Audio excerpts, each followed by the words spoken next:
চনপাড়া দেশের প্রথম পরিকল্পিত পুনর্বাসন কেন্দ্র, যদিও অনেকেই চনপাড়া বস্তি নামে চেনেন।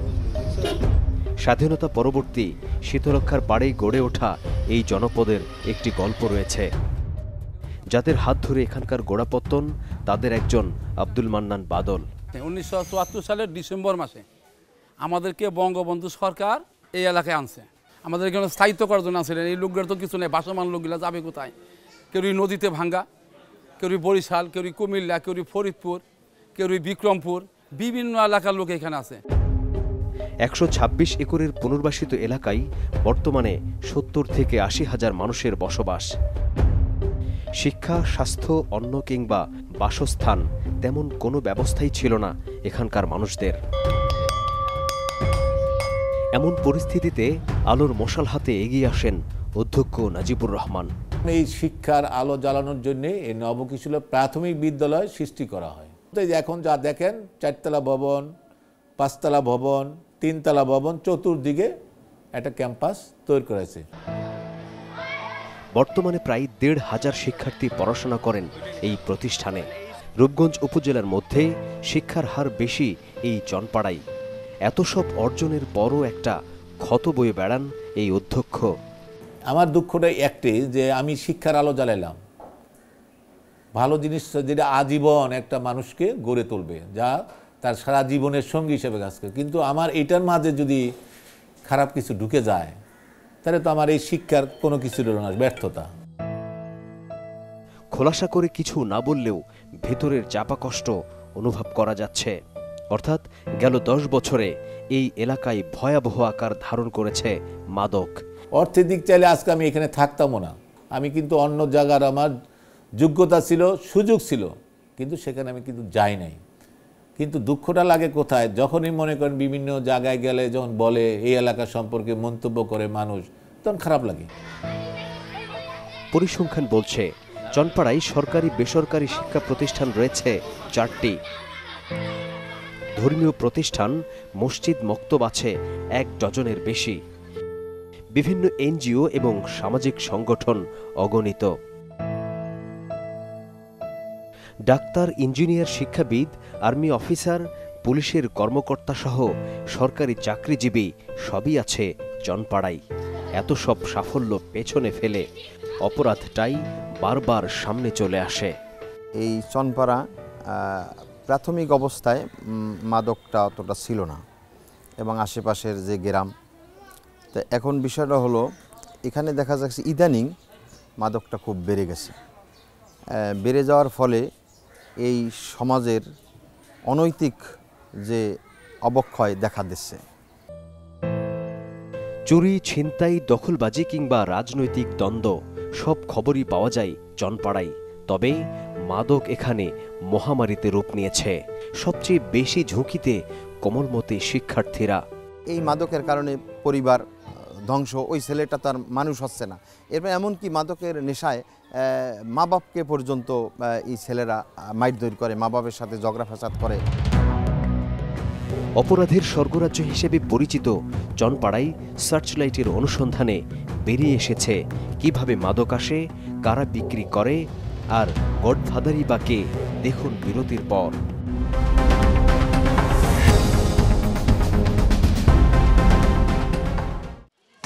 আসসালামু আলাইকুম, কেমন আছেন ভাই? আচ্ছা, একটা বিষয় একটু জানতে আসছি। আমরা তো যতটুকু শুনি, পেপার পত্রিকায় দেখি এই এলাকায় প্রচুর মাদক বা অপরাধের স্বর্গরাজ্য এরকম বলা হয়, মাদকের স্বর্গরাজ্য বলা হয়। এগুলো কোথায় কিভাবে কেনা বেচা হয় একটু জানেন?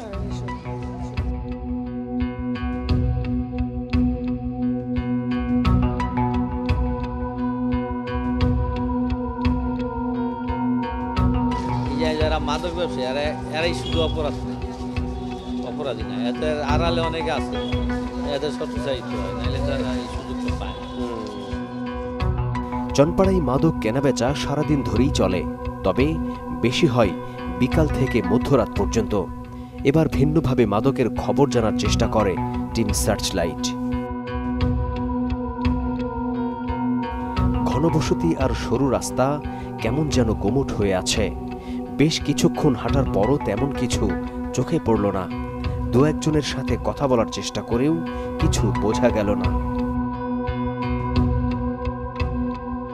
বেশ কিছুক্ষণ অপেক্ষার পর কয়েকজন যুবকের আনাগোনা চোখে পড়ল।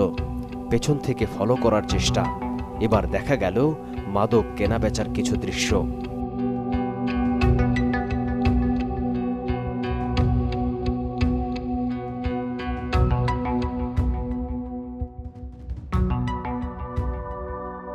মাদকের শুরুটা হয় ৮০-র দশকে, তবে ২০১১ সালের পর থেকে পুরো চনপাড়ায় ছড়িয়ে পড়ে। হেরোইন, ইয়াবা, ফেন্সিডিল সহ সব ধরনের মাদক বিক্রি হয় এখানে। তাই এটার জন্য আমাদের এলাকার পরিবেশও কিছুটা নষ্ট হইতেছে। আশেপাশের গ্রাম অঞ্চলও আমাদের একটা দুর্নাম সৃষ্টি হইতেছে। স্কুলের দরজার সামনে যদি বিক্রি করে তাহলে স্কুলে বাচ্চা কাচ্চা পড়তে পারবো? আয়ে pass, BA pass, degree pass, masters pass মেয়েরা আছে। এই চনপাড়া থেকে একটা মেয়েও নিতে পারে না, বাইরে বিয়ে দিতে পারি না। স্থানীয়দের দাবি, সিটি শাহিন র্যাবের ক্রসফায়ারে নিহত হওয়ার পর থেকে মাদকের কেনাবেচা কিছুটা গোপনে হচ্ছে। একবার ভাবুন, গোপনেই যদি এই অবস্থা হয় তাহলে প্রকাশ্যে কি হতো। এবার ক্রেতা সেজে মাদক কারবারিদের সাথে কথা বলতে চায় টিম সার্চলাইট।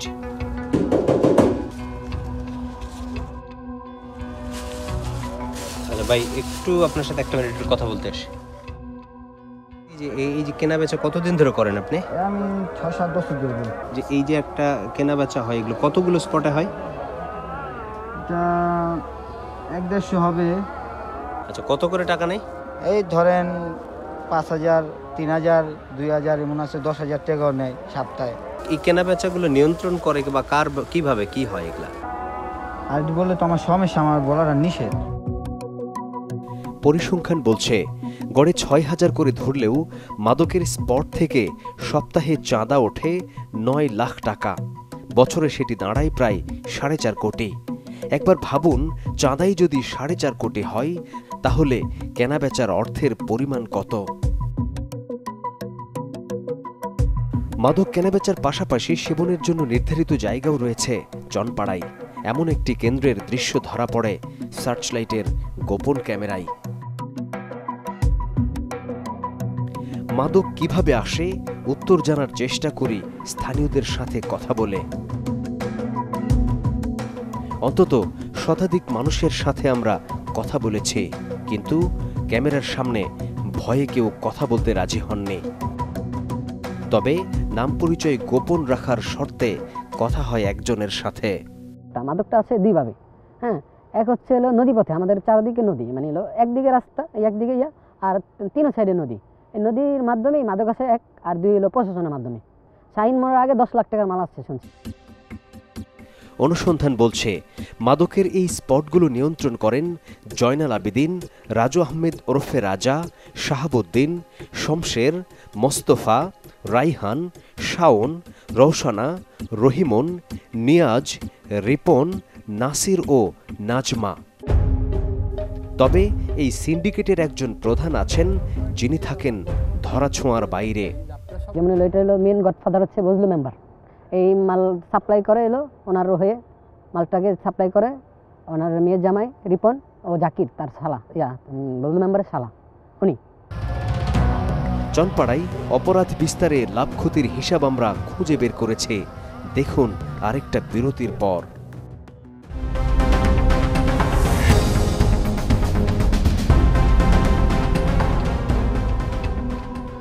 অনুসন্ধান বলছে চনপাড়ায় 5টি বাহিনী সক্রিয়। মাদক কেনাবেচায় শাহাবুদ্দিন, শমশের, চাঁদাবাজিতে জয়নাল, অজ্ঞান পার্টিতে রাজু আহমেদ ওরফে রাজা, খড় ও মলম পার্টিতে হাসিব ও মাজেদ এবং কিশোর গ্যাংয়ে নেতৃত্ব দেন রবিন। এর বাইরেও বিভিন্ন অপরাধের সাথে জড়িত এই বাহিনী। সবগুলোকে বজলু কৌশলে নিজের করে নিছে। কাউকে মোটরসাইকেল দিছে, কাউকে নগদ ক্যাশ দিছে, প্রতি মাসে কাউকে টাকা দিচ্ছে। এই লোকগুলো দিয়ে সাধারণ মানুষদের উপরে এমন ভীতিকর পরিস্থিতি সবসময় তৈরি করে রাখে যে কখনো কেউ প্রতিবাদ দূরের কথা, প্রতিবাদের প্ল্যানও করতে পারে না। ওনার এত টাকা, যদি বলি যে 200 কোটি টাকার মালিক, ভুল হবে না। বজলুর রহমান এখানকার সবকিছুর নিয়ন্ত্রক, এটা পরিষ্কার। যিনি দিনমজুর থেকে শত কোটি টাকার মালিক হয়েছেন। তাছাড়া কায়েতপাড়া 9 নম্বর ওয়ার্ডের মেম্বার ও প্যানেল চেয়ারম্যান হওয়ায় সাধারণ মানুষ ভয়ে তার বিরুদ্ধে কথা বলতে পারেন না। এমনকি আওয়ামী লীগের লোকজনও রেহাই পায় না বজলু মেম্বারের হাত থেকে। ইতিমধ্যে যারা যারা প্রতিবাদ করছে তারা সবাই কবর আছে, মানে তাদেরকে হত্যা করা হয়েছে, কারো চোখ উঠে ফেলা হয়েছে, কারো গলা কেটে ফেলা হয়েছে, ভয়ানকভাবে তাদের মৃত্যু হয়েছে। ইভেন আমি যে বলতেছি এটাও যদি কখনো ফ্ল্যাশ হয় আমাকে বাড়ি ফিরতে পারবো না। সম্প্রতি বিস্ফোরক মামলায় র্যাবের হাতে গ্রেপ্তার হয়ে কারাগারে আছেন বজলু মেম্বার। হত্যা, অস্ত্র, চাঁদাবাজি, আইনশৃঙ্খলা রক্ষাকারী বাহিনীর ওপর হামলা সহ অন্তত ২৬টি মামলা রয়েছে তার বিরুদ্ধে। আমরা চনপাড়ার সার্বিক বিষয় নিয়ে কথা বলেছি নারায়ণগঞ্জ পুলিশের সাথে। আমাদের কাজ হলো অপরাধ নিয়ন্ত্রণ করা, অপরাধ নিবারণ করা। আমরা সেই লক্ষ্যে আমরা কাজ করে যাচ্ছি, যে আমরা কোনো অপরাধের বিষয়ে কোনো কাউকে ছাড় দেওয়া হবে না। যে মাদক বিক্রি করবে, যে সন্ত্রাসী কর্মকাণ্ড করবে, যে চাঁদাবাজি করবে, সে অবশ্যই আইনের আওতায় আসবে। এটা চনপাড়া হোক, এটা অন্য জায়গায় হোক। মাদক নিয়ন্ত্রণে আইন শৃঙ্খলা বাহিনীর ভূমিকা নিয়ে প্রশ্ন তুলেছেন সাধারণ জনগণ। পুলিশের অনেকেই সুবিধা নেন মাদক ব্যবসায়ীদের কাছ থেকে। পুলিশ নিজে আইসা তাদের কাছ থেকে টাকা নিয়ে যায়, রাত্রে টাকা নিয়ে যায়, সকালে এসে আমাদেরকে বলে যে কেউ যদি মাদক বিক্রি করে আমাদেরকে জানাবেন। তো নিজের চোখে দেখতেছি ওনারা টাকা নিয়ে যাচ্ছে, ওনারা এই মাদক ঢুকাই দিচ্ছে, আবার ওনারা বলতেছে কেউ যদি মাদক বিক্রি করে আমাদেরকে জানাবেন। তো আমরা নিরুপায় হয়ে কোনো দিকে যেতে পারতেছি না। সমাজে আইন শৃঙ্খলা বিঘ্নিত করে এমন সব অপরাধী হয় চনপাড়ায়। তবে অভ্যন্তরের অপরাধ ছাপিয়ে ঢাকা ও আশপাশের এলাকায় বিভিন্ন অপরাধে জড়িত চনপাড়ার বিশেষ একটি শ্রেণী। অপরাধ দমন কিংবা মাদক নির্মূলে যারাই এগিয়ে এসেছেন তাদের কেউ খুন হয়েছেন, কেউ বাড়ি ছাড়া, আবার কেউ মিথ্যা মামলার আসামি। শফিকুল ইসলাম জাহিদ তাদের একজন, যিনি এখন 13টি মামলার আসামি। এই যে রিসেন্টলি আপনার 2021 সালে এই মাদক কৃষকেরা 2টা গ্রুপ লাগছে, একটা পর্যায়ে আমি মাদকের বিরুদ্ধে ভূমিকা নিয়েছি। নেওয়ার ফলশ্রুতিতে আমার একটা 7 নাম্বার মা ফার্মেসির সামনে আমার একটা প্রতিষ্ঠান ছিল। এই দোকানটা দিনে দুপুরে ফিল্ম স্টাইলে দোকানটা লুট করে নিয়ে গেছে। আমার জীবনটা কিন্তু এখনো মৃত্যুর মুখে। তথ্য রয়েছে গত 2 দশকে মাদক নিয়ে চনপাড়ায় খুন হয়েছেন পুলিশ সদস্য সহ অন্তত 15 জন। মাদক ও চোরাকারবারি নিয়ে মারামারির ঘটনায় মামলা হয়েছে 2000-এর বেশি। বিষয়টি নিয়ে প্রশ্ন তুলেছেন ঢাকা বিশ্ববিদ্যালয়ের অপরাধ বিজ্ঞান বিষয়ের এই অধ্যাপক। প্রোঅ্যাক্টিভ পুলিশিং আমাদের এখানে সাফল্য নাই বললেই চলে। অর্থাৎ এই যে চনপাড়া নিয়ে আপনি কথা বলছেন, চনপাড়া এতদিন ধরে উঠেছে, ওখানে মাদক সম্রাট হয়েছে, ওখানে মাদকের কেনাবেচা হয়, তো এতদিন পরে আমরা চনপাড়া সম্পর্কে শুনলাম কেন?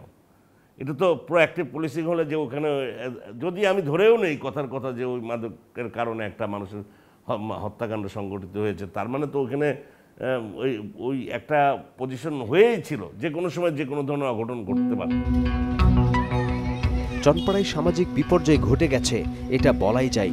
তার আরেকটি প্রমাণ রাষ্ট্রের প্রথম পরিকল্পিত এই পুনর্বাসন কেন্দ্রের নৈরাজ্য থেকে বাঁচার আশায় গেল 10 বছরে এলাকা ছেড়েছে অন্তত 1000 পরিবার।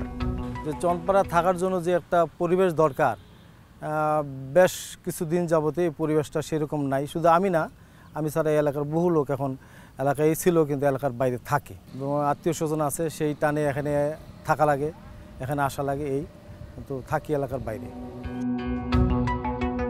অনুসন্ধান বলছে 1 যুগ আগেও এখানকার মানুষ স্থানীয় নির্বাচনে ভোট দিতে পারতেন না। 2011 সালে উচ্চ আদালতের রায়ে ভোটাধিকার প্রতিষ্ঠার পর থেকে চনপাড়ার গুরুত্ব বেড়েছে কয়েক গুণ। আমি ওই হাইকোর্টে একটা রিট করেছিলাম এই ইউনিয়ন পরিষদ ভোট দেওয়ার জন্য। বর্তমান যে মন্ত্রী গোলাম তসির গাজী বীর প্রতীক মন্ত্রী মহোদয়, উনি এটাকে পরবর্তীতে ওনার চেষ্টা তদন্তের মাধ্যমে আমাদের ভোটদানের ব্যবস্থা করেন এবং রায়টা যাতে কার্যকরী হয়, উনি একটা সরাসরি ভূমিকা পালন করে রায়টা কার্যকরী করেন এবং আমরা তখন থেকে বিশেষ করে 2011 সালে সম্ভবত আমরা এখানে ইউনিয়ন পরিষদ ভোট দিতে। স্থানীয় রাজনীতি ছাড়িয়ে এখন জাতীয় রাজনীতিতেও উত্তাপ ছড়াচ্ছে চনপাড়া। কারণ 126 একরের এই ভূখণ্ডে ভোটারের সংখ্যা 25,000 ছাড়িয়েছে। বলা হয় যার হাতে চনপাড়ার নিয়ন্ত্রণ তিনি রূপগঞ্জে রাজনীতির শীর্ষে।